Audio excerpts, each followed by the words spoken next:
America. And we are very happy that we have him on the board on the coaching system. And today he's going to talk about how to plan your fall. And welcome everybody. And thank you so much again, Rob. So all yours. Thank you. Thank you very much, guys, for having me on again. I really appreciate it. I don't know what the right word is. As I'm sitting to speak on a live stream or, seminars, because we're starting to do some of those again. Just before I get a chance to share, I always have this feeling, and I always have a hard time describing what it is. I think humbled would be too strong, but at the same time, I know there's lots of choices, lots of options for speakers. So whenever I get a chance to share my thoughts and my knowledge, I'm always appreciative of that. So thank you for having me. I appreciate that. We're going to take a look today at setting up a plan for the fall, and also something called conditioned optimism. And when we get to we'll do the fall plan first. But this optimism, optimism is a very powerful emotion. In fact, when you have it, you would be probably pretty darn close to unstoppable. I have 5 books out. 4 of the 5 are motivational books, really connecting with how to be an optimistic person. And it's the several chapters in my book. So it's a really key thing. And some people are naturally optimistic, and that's a blessing, really. I wouldn't say that I was one of those people, but you can learn how to be an optimistic person. And I'm going to share with you tonight some of those principles, some of the scientific research that's been done on the topic of either conditioned optimism or, unfortunately, the opposite, which would be conditioned hopelessness. And periodically, I encounter, as I talk with realtors a lot, I encounter some people that I can see that, unfortunately, due to circumstances in their life and the family that they're in, their situation, their circumstance, they've been conditioned to be conditioned hopelessness. It's really difficult for me to help a person who is hopeless.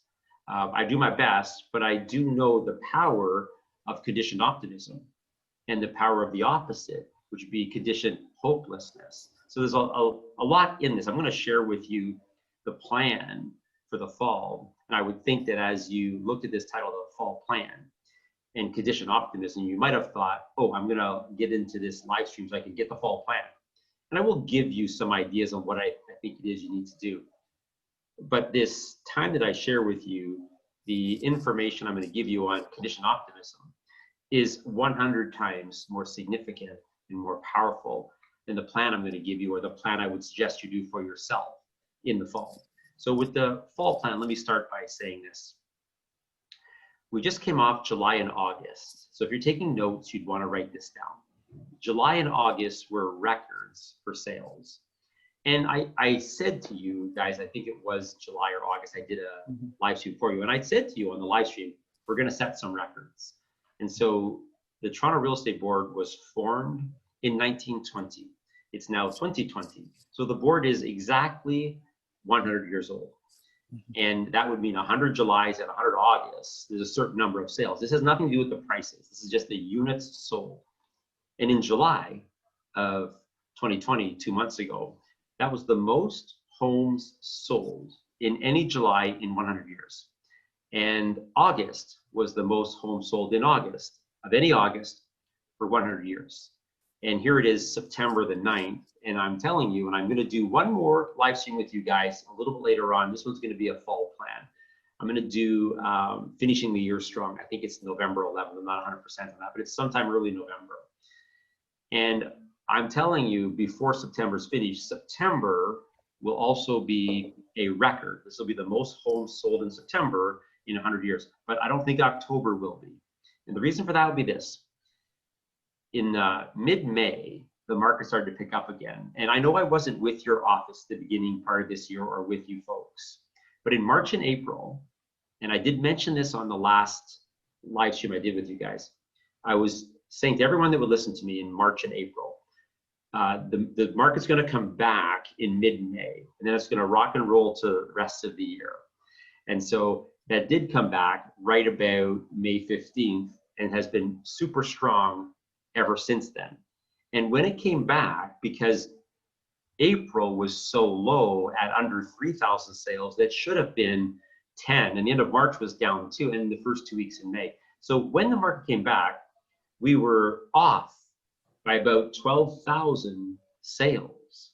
And the reason I said that we're going to set records in July and August, which are now extending to September, is there's a term, there's a phrase that we were all using mid-May to now when the market came back, and that is we have pent-up demand. You probably heard that phrase a lot from mid-May to now. Mid-May is when it picked up again. We have pent-up demand. And so pent-up demand means there's people that should have bought and sold that hadn't yet, which means we're behind last year. So in mid-May, we were 12,000 sales behind last year, which is why July was a record, because we have to catch up. Right now, in September, we're not 12,000 sales behind anymore. We're 1,800 sales behind. By the time we get to the end of September, on October 1st, that is a Thursday, if you log on to Trev and you punch in January 1st to October 1st in the unsold, you're going to see it's going to say a certain number of sales, probably 65,000, something like that.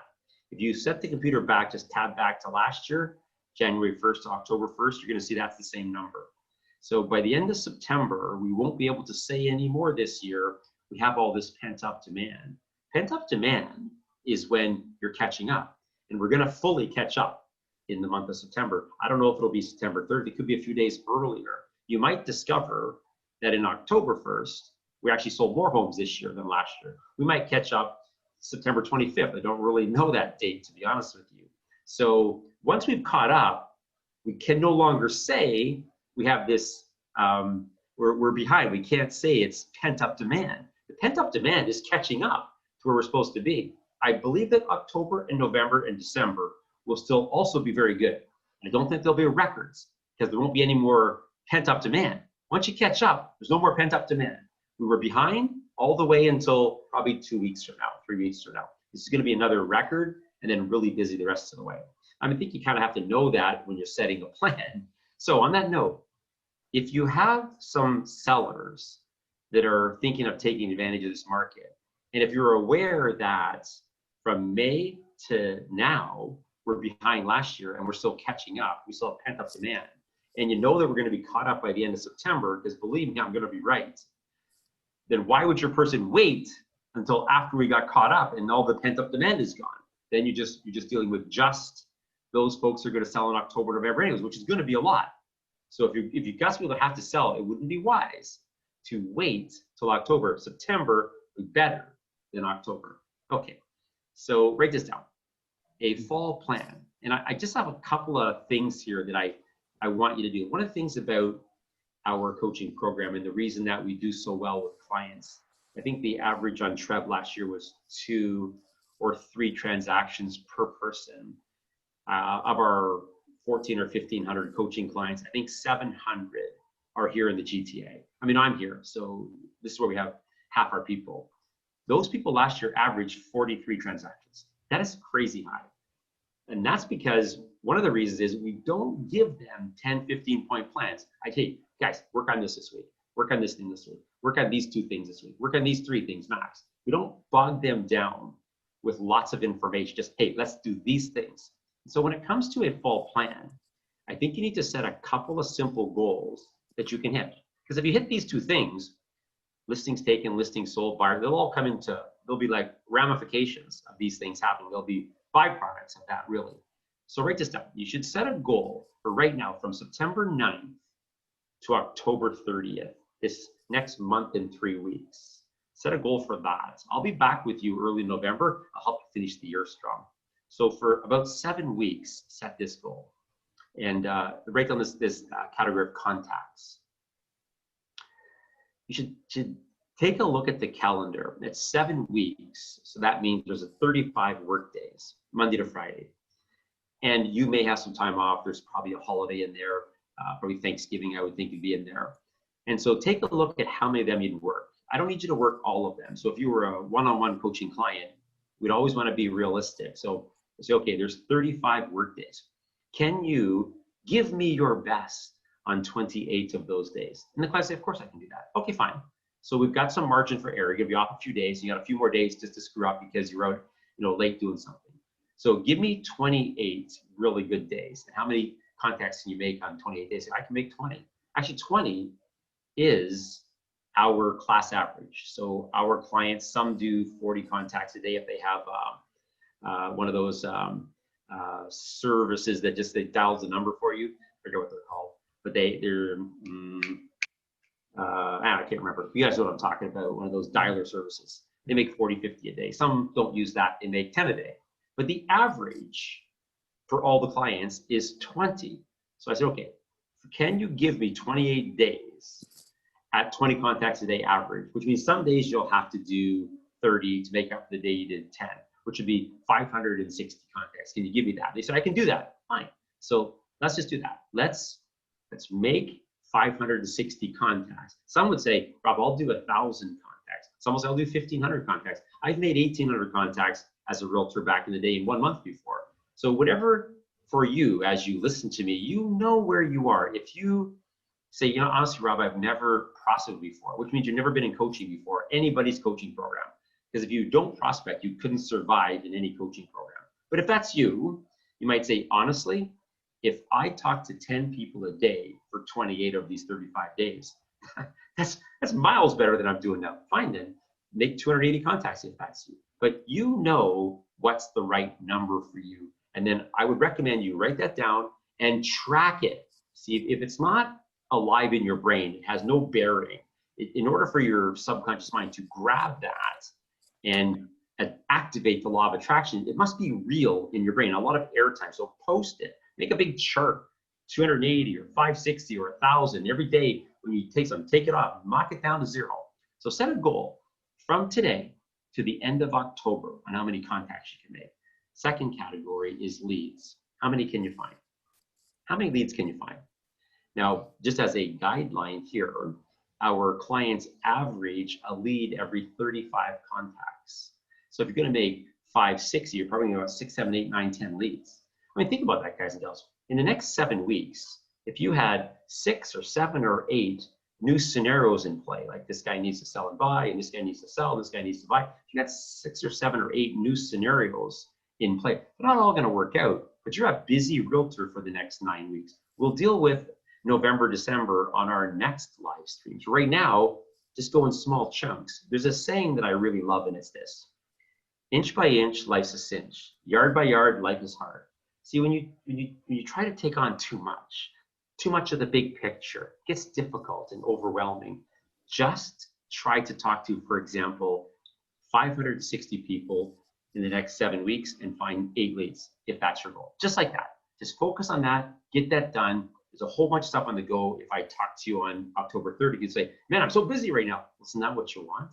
Market's going to be hot the rest of the way, especially in September, because at the end of September, there'll be no more pent-up demand. We'll all be caught up, and we're going to end up with slightly more sales this year than last year. Last year was 88,000. I've been saying 90 all year. Even when COVID-19 came and Trev dropped their projection down to 70, I said, they're not going to be right. It's going to be 90. And we're going to catch up to last year by the end of this month. Now, on this, write this down, please. I should catch up on my database.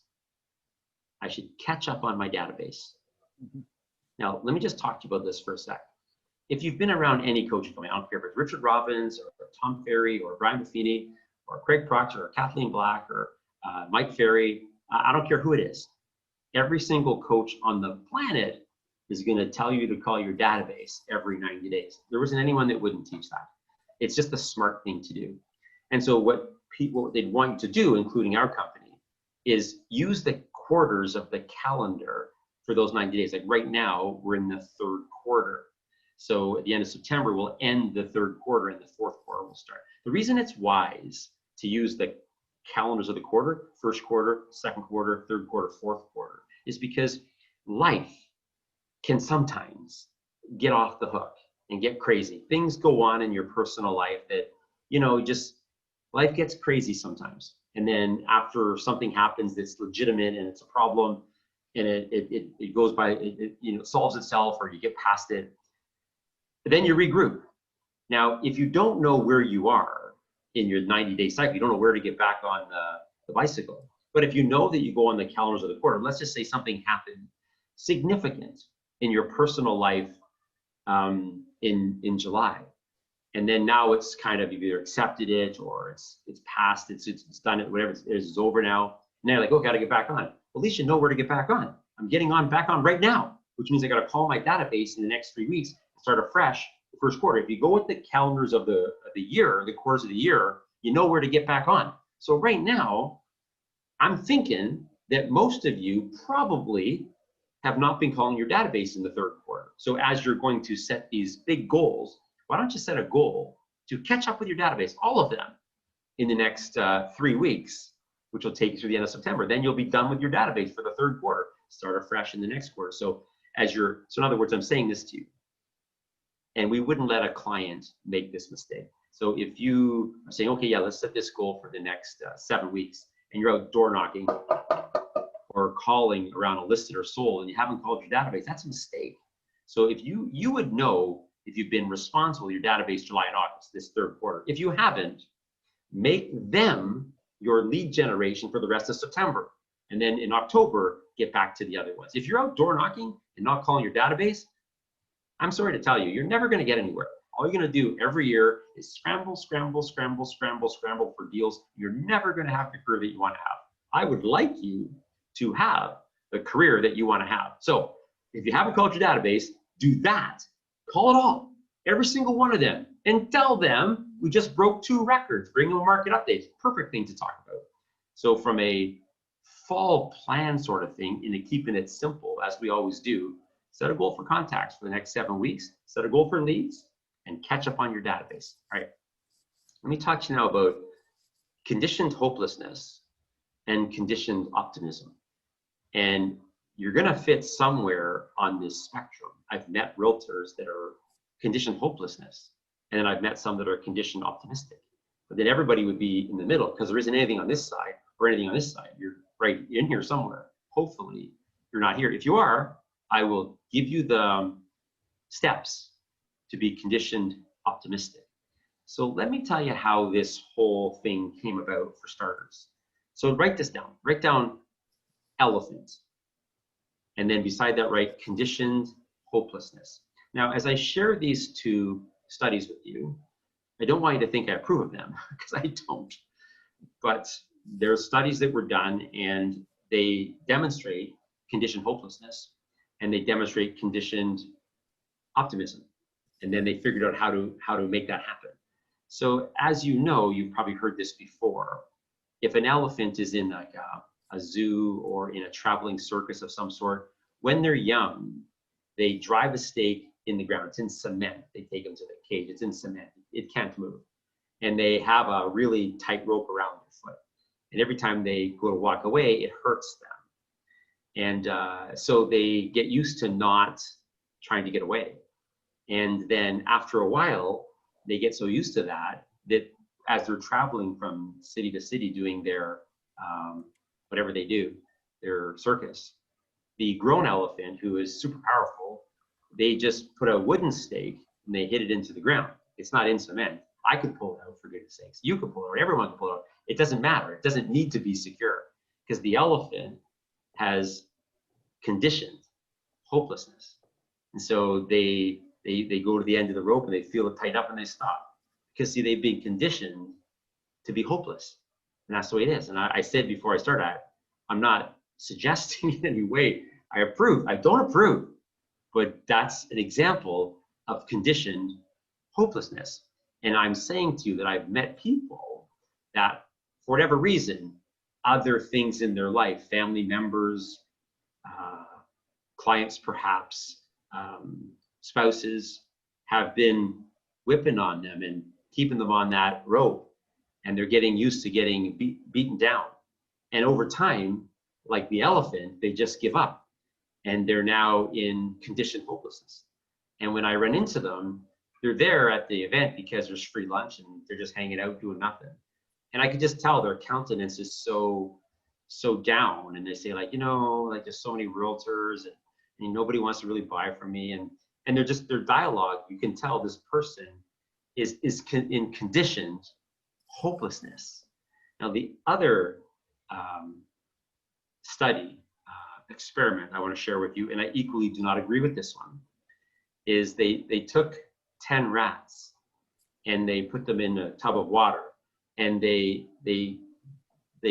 timed how long it took them to drown, and it took 10 minutes. So they swam around for 10 minutes and then they drowned. And they said, okay, so it takes 10 minutes for a rat to drown. And then they took another bunch of rats group, they put them in there and they left them in. And around the 9-minute mark, they started to really watch them. And they could see them starting to give up, and it's like they're going to drown in the next minute. They took them out and they put them in a warm place, and they put blankets over them, they brought them food, and they looked after them, and then they recovered. And then the next day they put them back in the water again. And see, now the rats had something in their brain about, if I can keep swimming, I can get comforted in blankets and get fed and so on. So the rats swam for 20 minutes. And then when they saw that they were starting to wonder, they scooped them out again. And they put them in the blankets and they warmed them up and they gave them some food and this, that. And the next day they put them back in the water again. And this went on and on and on and on and on. See, these rats were being conditioned optimistic, because they knew if they could just hold on, they would get comforted in blankets and they would get food and so on. And after a couple of months, the rats swam for 37 hours. For 37 hours, the rats swam. You see, they were being conditioned optimistic, conditioned to not give up. And so obviously the US military thought, no, that's an interesting study. But what if we could get people to be like that? Can we condition our soldiers to be like that? What if in a wartime, what if one of our soldiers gets separated from his company? Will he be able to be conditioned optimistic, or would he be conditioned hopelessness? Would he be able to survive for 3, 4, or 5 days without food? Would he be able to survive wounded for 3, 4, 5, 6 days? And so they were looking, they would have no way of knowing what's going on in that rat's mind. And I feel kind of weird saying to you, you should be more like a rat than an elephant. You should be more conditioned optimistic than conditioned hopelessness. And so, although they wouldn't know what's going on in that rat's brain, but the US military, they hired those people that did those studies to try to consult with them, try to figure out, how do we translate that? How do we get those rats that were able to swim for 37 hours now because they were conditioned optimistic? How do we get them? How do we translate that into soldiers so that they can survive better if they come in a dire situation where they need that sort of thing? And so they came up with this. And so I'd like you to write this down. It's an acronym. It's called PERMA. So when I share this with you, as you're listening to me, I think you would know where you are on the scale: conditioned hopelessness, conditioned optimistic, or maybe you think I'm in the middle, or I'm over here, I'm over here. I think you would know where you are on this scale. And so I'm going to share with you what they came up with on how they would get people to be conditioned optimistic, get their soldiers to be conditioned optimistic to survive, for the soldier to be like the rat. They could swim for 37 hours. How could they get them that durable, that optimistic? And so the acronym is PERMA. So if you're taking notes, PERMA, PERMA, that's what they called it. And so here's the elements. And so as you're wondering now, but Rob, how would I become conditioned optimistic? Well, these are the 5 steps. And so you have to implement these things into your everyday life. In other words, this is what they think the rats were thinking when they were swimming for 37 hours. So beside the P, write positive emotions. That's what that stands for. Positive emotions. I mean, as a coaching company, we're all over this one. In fact, the book I released last year is called Expecting Awesome Daily. I mean, I wrote a book on what would have to happen in your brain for you to be living every day. So you get up in the morning this morning, and your absolute expectation is that something awesome is going to happen today. Like something awesome is going to happen today. So you find yourself on the lookout for something awesome. There you are. Get over here. I see you behind the tree there. Going through every day with the expectation that something awesome is going to happen. That is positive emotion. All of our coaching clients know they get a phone call from me every workday at 8:30 in the morning. So every coaching client we have, their cell phone rings at 8:30, and only Monday to Friday. I'm pretty much saying this is a work day today. This isn't Saturday, this isn't Sunday. And I give them a motivational message of some sort. And then I end that motivational message by saying something awesome is going to happen today 3 times. And I know they say it with me. Something awesome is going to happen today. Something awesome is going to happen today. Something awesome is going to happen today. I am leveraging this particular point. Positive emotions. You know, in the real estate business, things don't go your way a lot. But when your brain is in that positive emotion, expecting something awesome to happen, and then somebody buys somebody else, it's a drag. But most realtors go into the tank for like a week because someone didn't buy from them or somebody listed with somebody else. That's conditioned hopelessness right there. When you're conditioned optimistic, nothing sticks to you. I think most realtors, honestly, it's like you're wearing a Velcro suit. Everything's sticking to you. The P in PERMA stands for positive emotions. Not every now and again, living every day in positive emotions. In fact, my new book that's coming out next month is called It's Time, Your Awesome Life Awaits. Let me tell you something. You're never going to get to that awesome life, looking on the negative side of things. Conditioned hopelessness. Only conditioned optimism is going to get you where you need to get to. Sadly, I don't know, 99% of people on the planet are going to be born and die and never reach their potential. And not because they didn't do the right things, it's because they didn't think the right things. The E stands for engagement. Engagement. Like being in the moment. I think this is, you're looking at how do I extrapolate that as a realtor? Well, it'd be this. You should work hard Monday to Friday. Saturday and Sunday, you should not. Doesn't mean you won't go out Saturday morning and show a property or do an offer or do an open house or something like that. But Monday to Friday are work days. Very early in your day, when you get up, 5:30, I get up on Monday to Friday. Actually, I get up at 5:25 because I have a 5:30 wake up call. So anybody that wants to be on my 5:30 wake up call, your cell phone will ring at 5:30 and I'll say something like tomorrow, hey, it's Thursday, it's 5:30, this is a work day. Get your butt out of bed, let's get out there and make this day count. Let's go, it's go time. Something quick like that. That's exactly how it will sound. And I do that at 5:25 and I wake up, I don't know, 200 people, maybe 300, I don't really know how many are on that call, a couple hundred. On Saturday and Sunday, I get up about 7:30, 8 o'clock. It's different. So I get up at 5:25, I'm not up more than a couple of minutes. And my brain starts thinking this, oh, this is one of those days we're not taking prisoners. Okay, I get it. No, we're not taking prisoners. This is one of those go days. And then the weekend, oh, this is one of those down days. See, I think for most realtors, your work days and your off days are too similar. They're too familiar. They look too much the same. That's not engaging. That's not engagement. That's not engaging. Engagement is in the game. Get up early, get your head in the game, let's go. Your brain should be real clear, crystal clear on work days. You get up, 5 minutes later, it should be saying, oh, okay, this is one of those, we're not taking prisoners day today. Okay, let's go. Engagement. Honestly, most people just sit on the sidelines their entire career. Never going to get anywhere that way. It has nothing to do with the market. It has nothing to do with the 58,000 realtors. It has everything to do with you. Lack of engagement. Engage. The R stands for relationships. That's a perfect one for realtors. I just told you a few minutes ago, you didn't call your database. I mean, in the third quarter, call them all in September. I would say this to you, and I know that I saw on your schedule, Pat's talked to your database many times. I would say this to you, when we get a new coaching client, I ask them about their database. And they say, well, I don't want to call them and feel like I'm bugging them or begging for business. I said, look, you're never going to get anywhere thinking that way. Any realtor that ignores their database, they're just going to scramble every year for this. It's never going to be correct. You have to call your database every 90 days and give them a market update. When there's something happening in the market, that should be easier. So relationships, you're in a relationship business, for goodness sakes. Stop being on the outside waiting for them to call you. They all think you're rich. Did you know that? Your database thinks you're rich. Nothing could be farther from the truth. Although you pretend you're rich, every realtor does. And then your database holds back referrals out of respect for you because they think you're rich, for goodness sake. It's nonsense.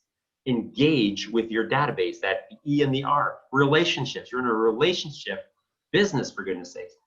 I talk to realtors all the time and say, I don't want to call my database and I go door knocking. You're gonna go meet new people. Ignore the people that you know. That's insane. Relationships. The M stands for meaning. Meaning, and then beside that, just right in brackets the word why. Like, why are you doing this? What's the meaning for what it is that you're doing? So you have to have some sort of connection to the purpose of what you're doing. And I'll just say this with you guys. If your reason for being a realtor is to make money, you're never going to have money. I don't make up the rules of success. I just teach them. If your motive is money, you're never going to have money. You're never going to make it. It doesn't work that way. You have to have a deeper meaning in that. Like, you're here to service people. Listen, I don't care how much money you make. If your motive is money, all you'll be is broke at a higher level, higher level, higher level, higher level. There's no shortage of realtors that make $200,000, $300,000, $400,000 and still advance every check. See, that's a symptom that your motive is incorrect. You have to have a meaning for what you're doing, a why for what you're doing. Maybe you think it through. Maybe somebody says, you're listening, you're thinking, I don't know what it is. Well, give it some thought, for goodness sakes. You know what, after I think about it, it's my children. I want to leave a legacy for them financially. Okay, that's a good meaning. I want to put them through college and university and have them not have a big bill. It's a good reason. I want to look after my parents. It's a good reason. I want to start some sort of charity. That's a good reason. You see, you have to have a reason, a meaning for what you're doing. And it can't be money.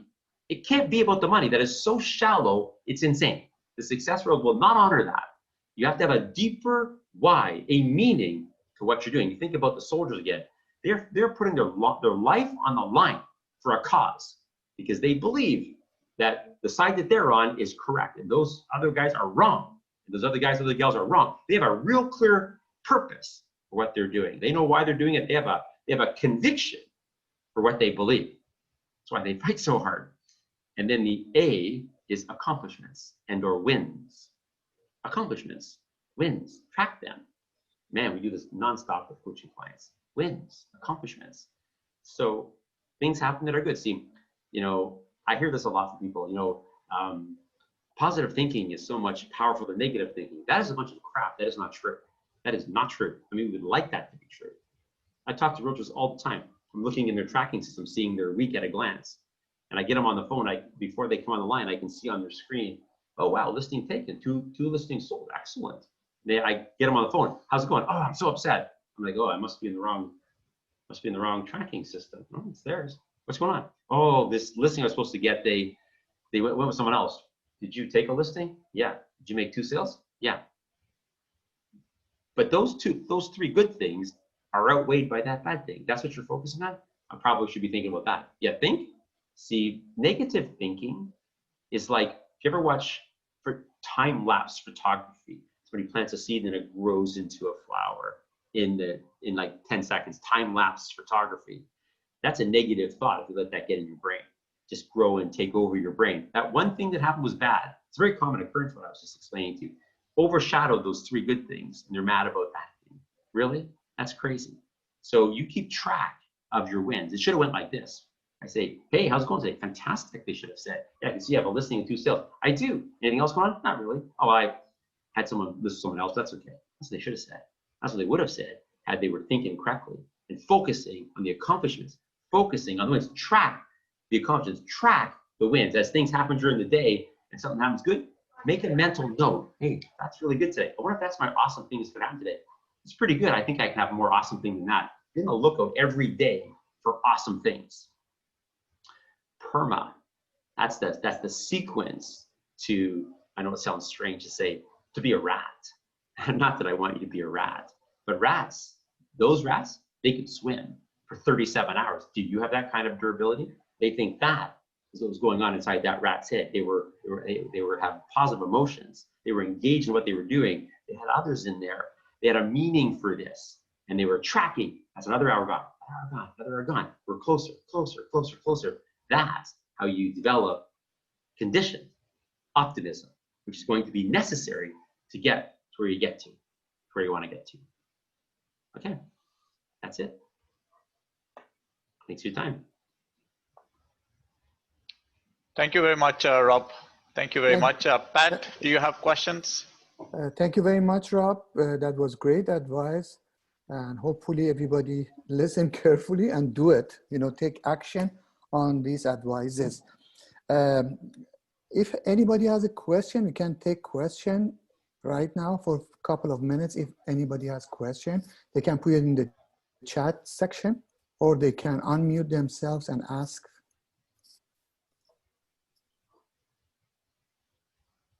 Any specific question? Jerry, did you get any question on the chat section? I'm actually checking right now. Just hold on. Yeah.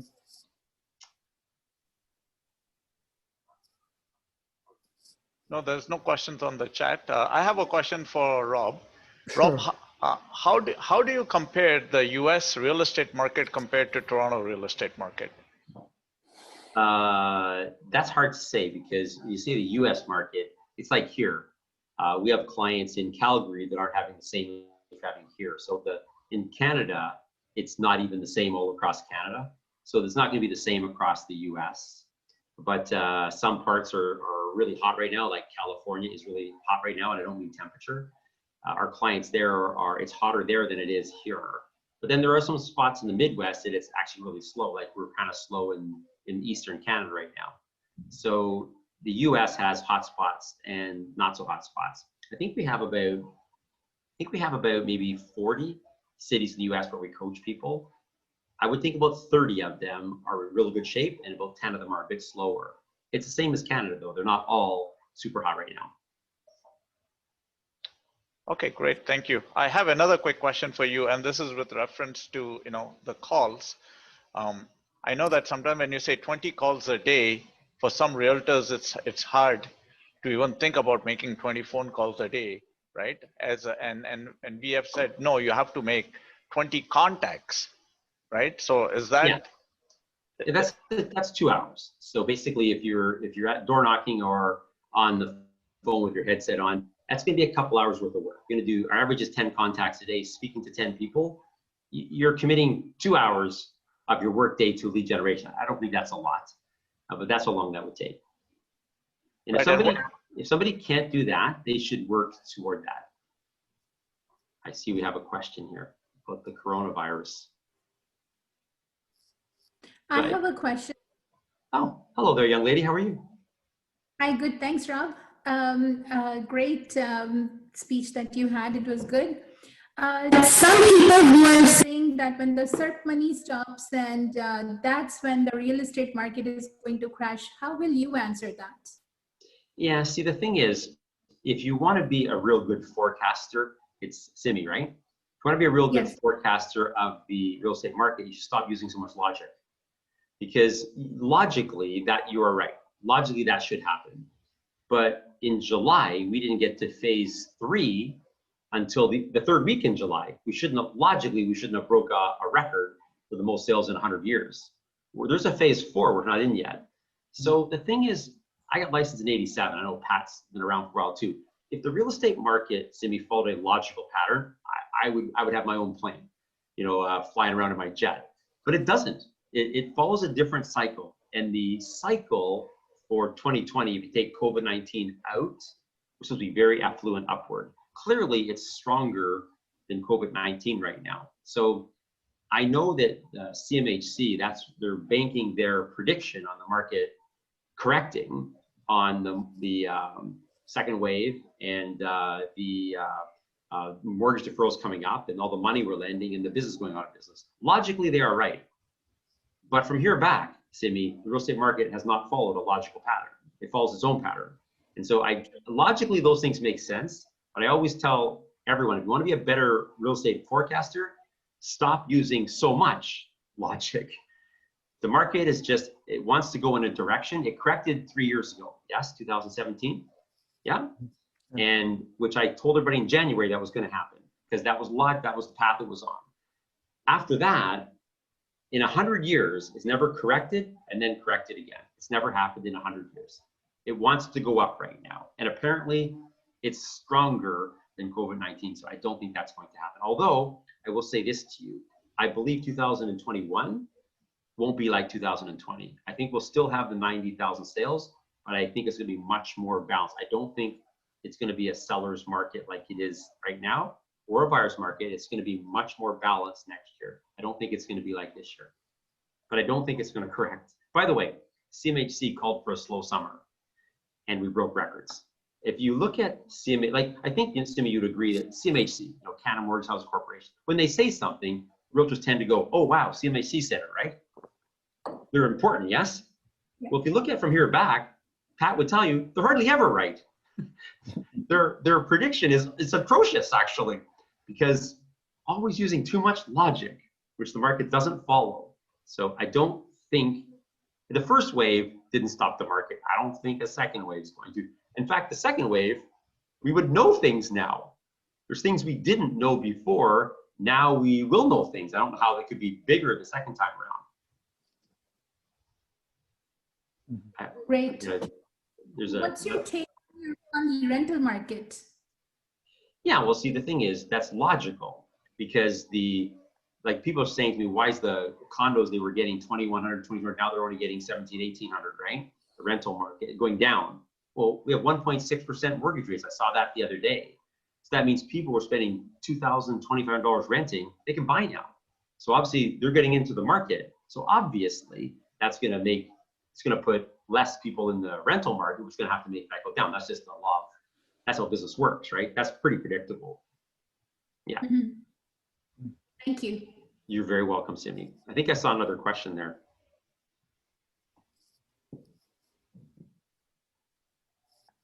I think there was another question popped up, but it's gone. Okay. Yeah, I don't see the question. The other question I have for you, Rob, is that I wanted to know, you said that for every 33 contacts you make from your database, you should be able to get at least one lead. Actually, I didn't say it that. I said our average is every 35 contacts is a lead, not just from your database. Your database would be way less contacts than that. Because our clients would call their database, their farm area, listings and solds, FSBOs, all the categories, right? Right. And all of them, it's 1 in 35. But if you talk to your database, they'll give you way more leads than 1 in every 35. Right. Okay. It's every 35 contacts, taking all of the categories into consideration. Mm-hmm. Yeah, your database will give you way more leads than that. Okay, so I have another quick question for you, and this is, hopefully it might help maybe some of the realtors. I know a lot of realtors, sometimes I talk to them, they say, oh, they're going to go door knocking, right? And as you said, if you have a database, right, the focus should be on calling your database first, then going to door knocking. Would that be correct to say? Any realtor that is out door knocking and not calling their database is a misguided person.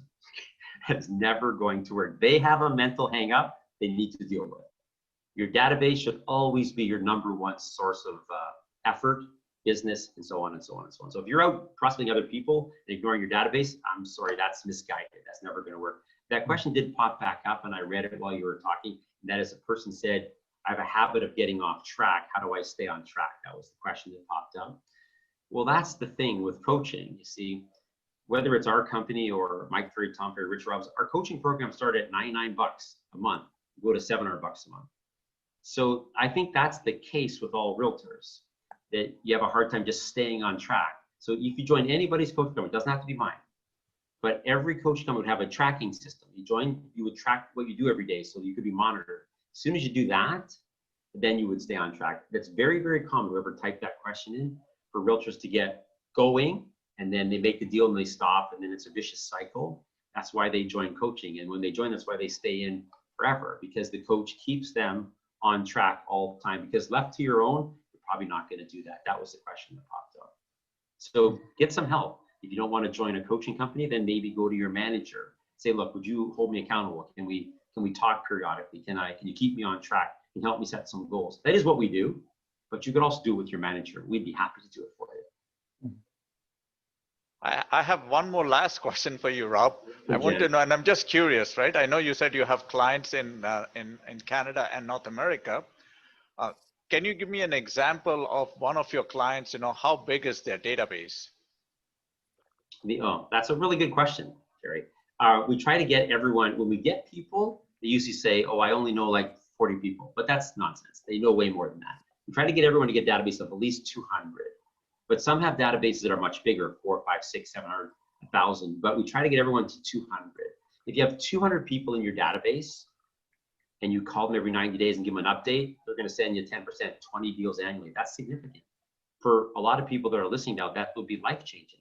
To get not 20 deals total in a year, 20 from your database, that's what 200 would do.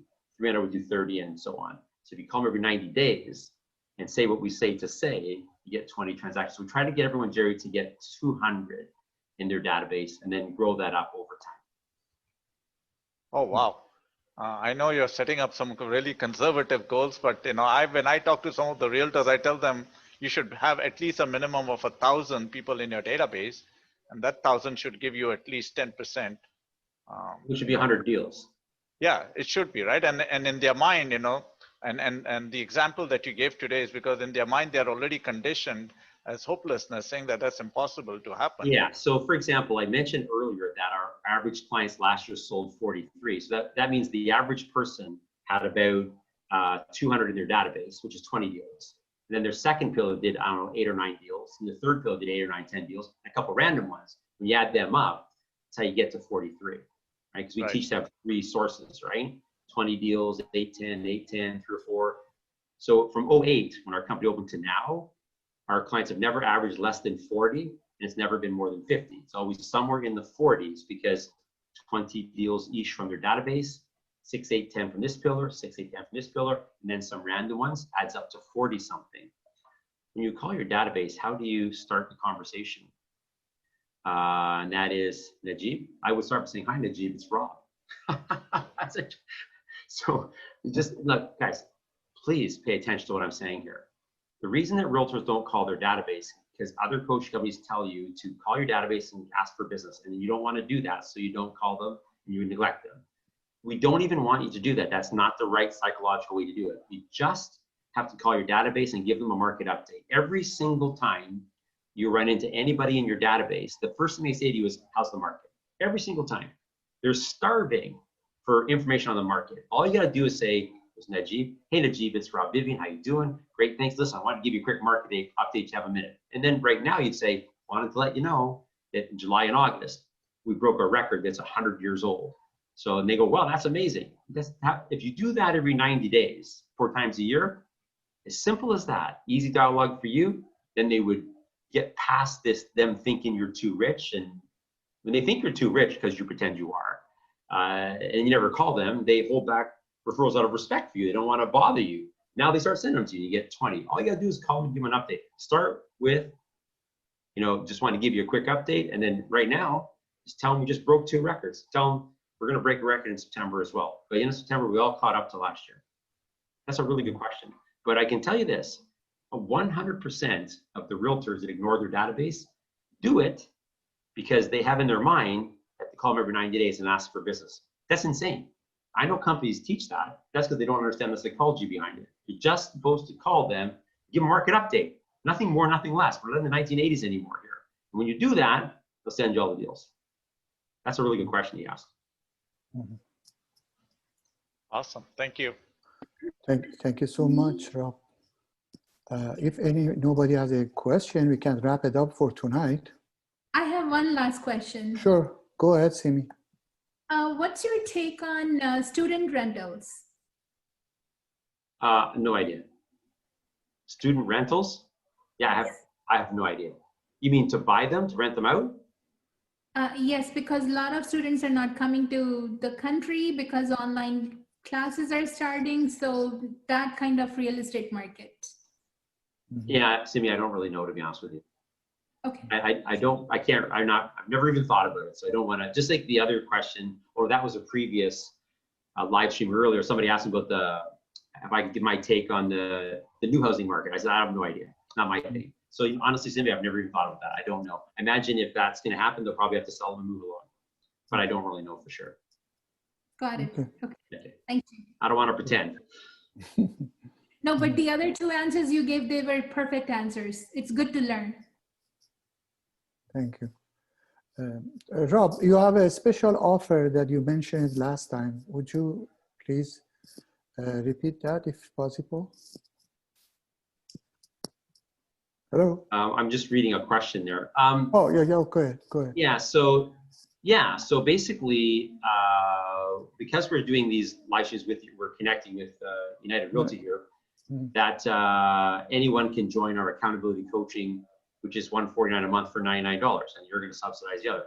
So if the person that asked about how can I stay going, how can I stay motivated, our accountability coaching is fantastic. Actually, you get a menu of items, 15 of them. You can choose any 5 any day. As long as you do 5 of them, you pass the day, you send that information to the coach. There's a live stream every morning from 8:45 to 9 on a pep rally with the coach, and you have the coach on call, you get the software. It's an amazing program for the people in that, love that program. So it's available to anyone that you have on these live streams for $99 a month. And that program is month to month. So you don't like it, you don't have to stay, but you will like it because it'll keep you in the game every day. And you have some choices. There's 15 items, just choose any 5. As long as you do 5, you pass the day. You do 1, 2, 3, 4, you failed the day. Just pass the day, for goodness sakes. Check some items off and say, send the coach, I passed the day. I did 7 items, I passed. Just pass the day, for goodness sakes. You'd be rich. Great. Before I forget, I want to mention, remind everybody that our first commercial coachings class started in August, and next commercial coaching will start in October. So people who are not already with United Realty of Canada, they can join United Realty of Canada and they can be part of this commercial coaching program. So other than that, if there is no question, we can wrap it up. And thank you so much, Rob, again. Pleasure. For coming. And thank you, everybody. Keep up the good work, and good luck to everybody. Thank you. Excellent. Everybody have a good evening, a super fantastic night, and follow the PERMA plan. Thank you. Thank you. Good night, everybody.